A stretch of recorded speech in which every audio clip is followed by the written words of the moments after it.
Hello friends, आज का हमारा टॉपिक है अलास, जो हमारा जीवागत रोग है। अलास याद रखना हमारा जीवागत रोग है और जो अदृश्य है वो तालुगत रोग है। इसमें कंफ्यूज हो जाते हैं।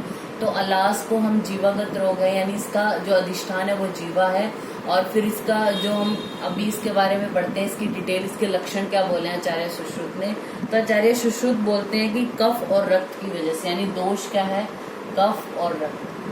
कफ और रक्त के प्रकोप की वजह से जीवा के नीचे जो है वो गंभीर शोथ हो जाता है, जिसको हम अलास कहते हैं। और ये जो शोथ है ये बढ़कर जीवा को जकड़ लेता है और जीवा के मूल भाग में तीव्र पाक होता है।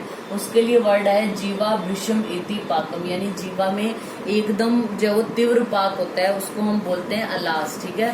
फिर आचार्य भागवत अलास के बारे में क्या बोलते हैं कि कफ और रक्त के प्रकोप से जो है वो जीवा के अधोभाग में उभरा हुआ शोथ होता है और ये जीवा को जकड़ने वाला होता है। उसके लिए उन्होंने इम्पोर्टेंट जो एक लक्षण क्या बोला है, पकने पर इसमें मछली के सदृश गंध आती है, यानी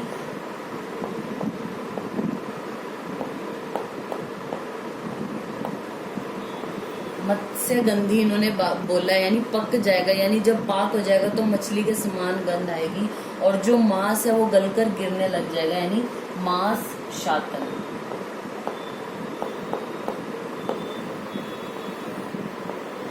ये दो जो है वो लक्षण इम्पोर्टेंट बोले हैं। तो बाकी जो आचार्य सुश्रुत के समान इन्होंने बोला है कफ और रक्त के प्रकोप से हो रहा है, उभरा हुआ शोथ है, जकड़ लेता है जीवा को।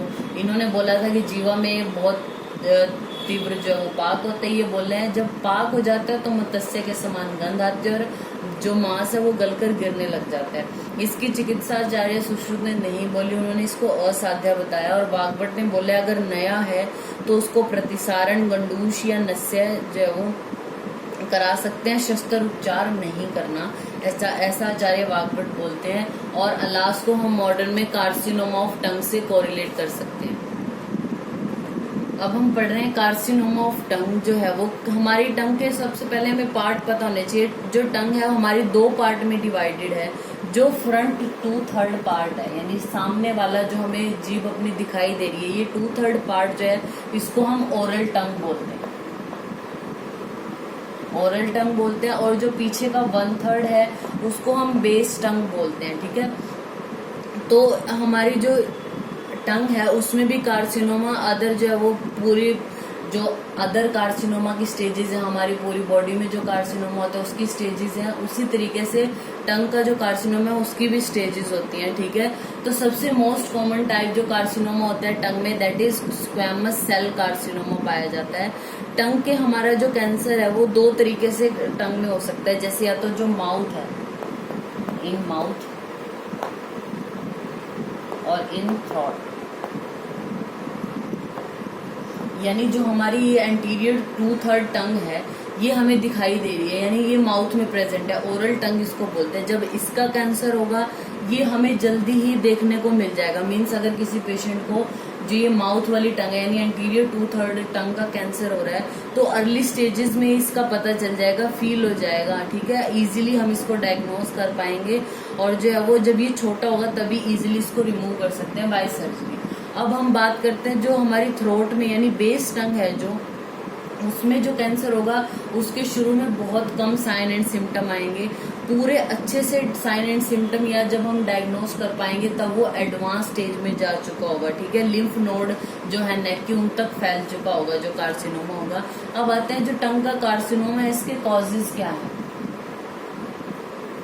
कॉजेज क्या है इसके, HPV is a factor that can lead to carcinoma of the tongue. जैसे ह्यूमन पेपिलोमा जो वायरस है उसकी वजह से हो सकता है, पुअर ओरल हेल्थ की वजह से, सिरोसिस ऑफ लिवर या एक्सेसिव अल्कोहल या स्मोकिंग की वजह से हो सकता है।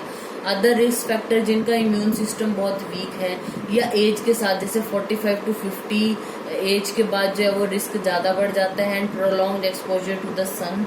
फिर आते हैं इसके साइन एंड सिम्टम क्या देखने को मिलेंगे। पेशेंट को पेन होगा, डिफिकल्टी इन स्वेलिंग। अब जो कैंसर है जैसे हमें पता है वो कैंसर में उस चीज का जो साइज है वो बढ़ रहा है क्योंकि सेल्स की डेवलपमेंट ज्यादा हो रही है, इतनी ज्यादा डिवाइड हो रही है सेल, उसका साइज बढ़ा देंगी तो स्वेलिंग यानी निकलने में दिक्कत होगी पेशेंट को। ब्लीडिंग होगी टंग से विदाउट एनी रीजन, यानी कोई कॉज आपको नहीं मिलेगा लेकिन फिर भी टंग से ब्लीडिंग हो रही है। अल्सर्स होंगे और पूरी जो टंग है उस पर व्हाइट या फिर रेड पैचेस आपको दिखाई देंगे। रेयर सिम्टम एक हो सकता है कि कान में भी पेशेंट को पेन जो है वो आपको बताए कि उसको कान में भी दर्द होता है। फिर आता है इसको आपने डायग्नोज कैसे करना है। डायग्नोज में क्या है, एक तो आप जो सिम्टम्स है वो देखोगे, ठीक है। फिर उसके बाद क्या है, बायोप्सी, यूएसजी कराना है, एमआरआई, सीटी स्कैन, एक्सरे, पीट यानी पॉजिट्रॉन एमिशन, टोमोग्राफी करा सकते हैं। फिर आता है इसका ट्रीटमेंट। ट्रीटमेंट में क्या करना है, सबसे पहले हमने इसको प्रिवेंट करना है, यानी कार्सिनोमा ऑफ टंग ना हो तो उसके लिए प्रिवेंशन क्या है, स्मोकिंग को स्टॉप करना है। अगर कोई पेशेंट ज्यादा अल्कोहल ले रहा है तो उसको वो यूज नहीं करने देना। एचपीवी के लिए वैक्सीनेशन लगवानी है, वेजिटेबल्स, फ्रूट इनकी कंजप्शन करानी है। फिर अगर कार्सिनोमा हो ही गया तो उसका ट्रीटमेंट क्या है, सर्जरी के द्वारा हम निकाल सकते हैं टंग को, रेडियोग्राफी या कीमोथेरेपी दे सकते हैं पेशेंट को। तो ये हमारा टॉपिक हो गया alas, that is carcinoma of the tongue. Thank you.